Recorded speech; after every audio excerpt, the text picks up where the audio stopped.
Okay, demonstration presentation.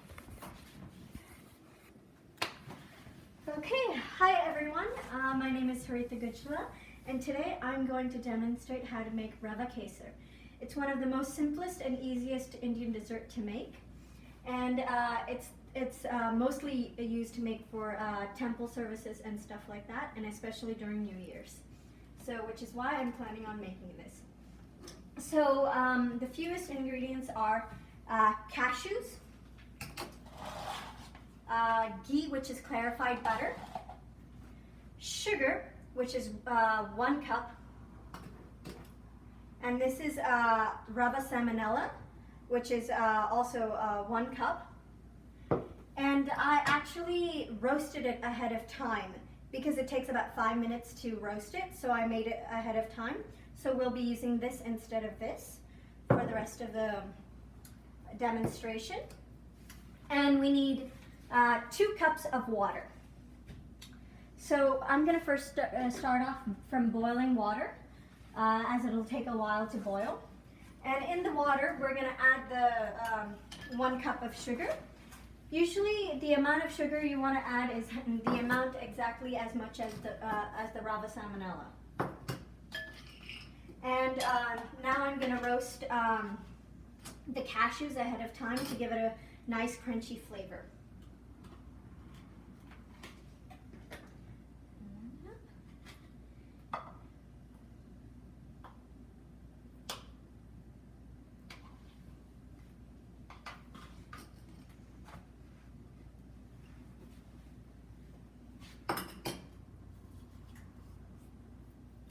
So, as you can see, the ghee starts to melt. It's almost as if it's butter. And once it starts melting, you can start adding the cashews. And you want to brown the cashews until they're like golden brown.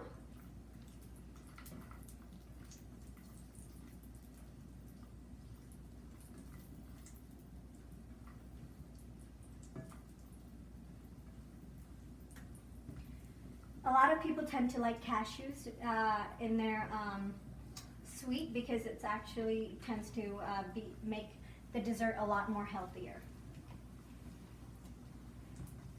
As you can see, it's almost starting to become golden and starting to roast a little more.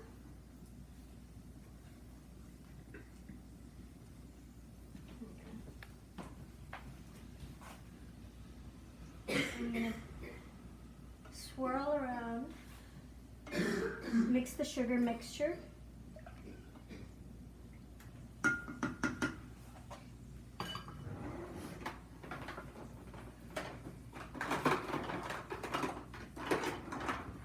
We're going to take the cashews out as they're fully roasted now. They should be like this. And usually the ghee that we use in Indian recipes, it's almost very much like butter, but it tends to taste a lot more with a little higher content of fat, so it tastes a lot better, especially in sweets. So I'm going to put this to the side, and I'm going to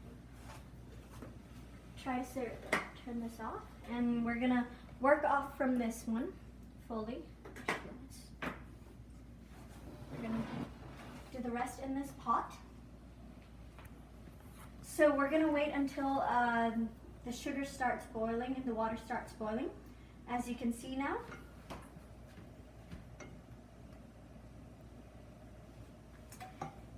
And now we're going to add in the rava salmonella.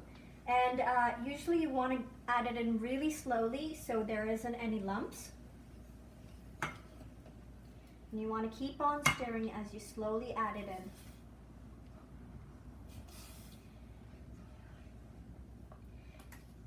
And usually per each cup of rava salmonella, you want to add 3 cups of water with, so 1 cup of sugar with 1 cup of rava salmonella with 3 cups of water. And that's how you want to do it. So we're going to lower this a little bit. And we're going to stir it, keep on stirring because you want to make sure there are no lumps at all.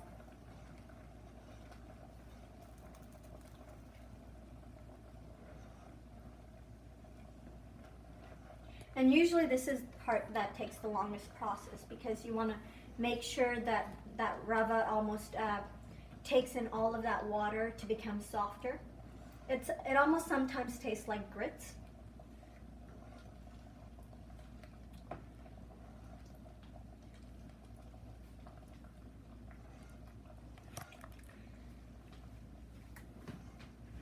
You want to keep on stirring, because it's easy to get lumps in this kind of recipe.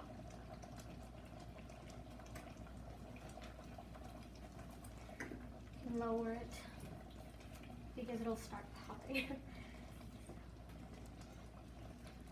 You usually want to do it in a lower temperature, because because the higher the temperature, it'll boil even further, and it'll really pop up really high. So you have to be really careful with it, which is why I tend to use a higher rim pot, because it boils out.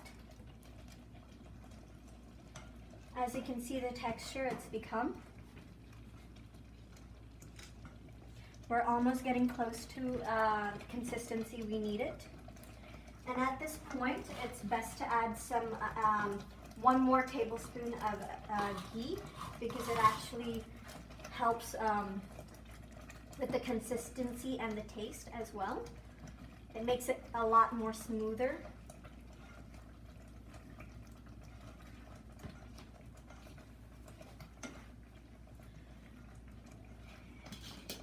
And usually Indians like their food and their clothing to be very bright, so we usually add some food coloring. So about 3 drops should do of orange color.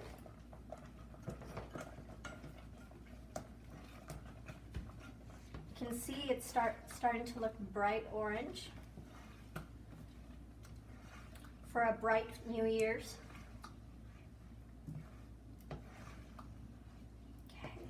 We're almost getting to the end, to the consistency we want it to be. Not too runny, but at the same time not too thick that it's hard to pull off. And so at the end we're going to add some cashews. And we are almost done.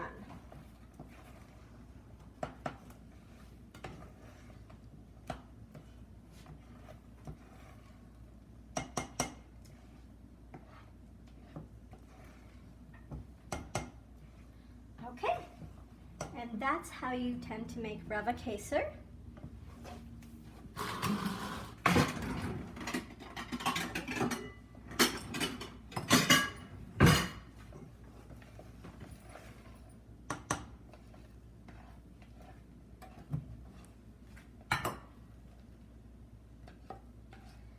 So as you can see, it's not too thick and not too runny. And it almost has a feel of grits.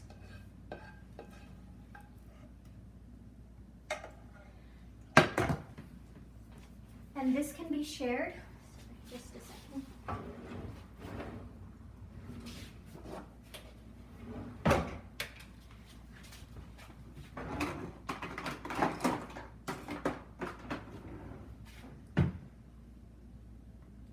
With other friends for the new year. And just like that. Hope you enjoyed this new recipe, this Indian recipe of rava kesar, and I hope you guys are able to try it too. It definitely is very bright and definitely welcomes in the new year with a new ring. Thank you for watching this video.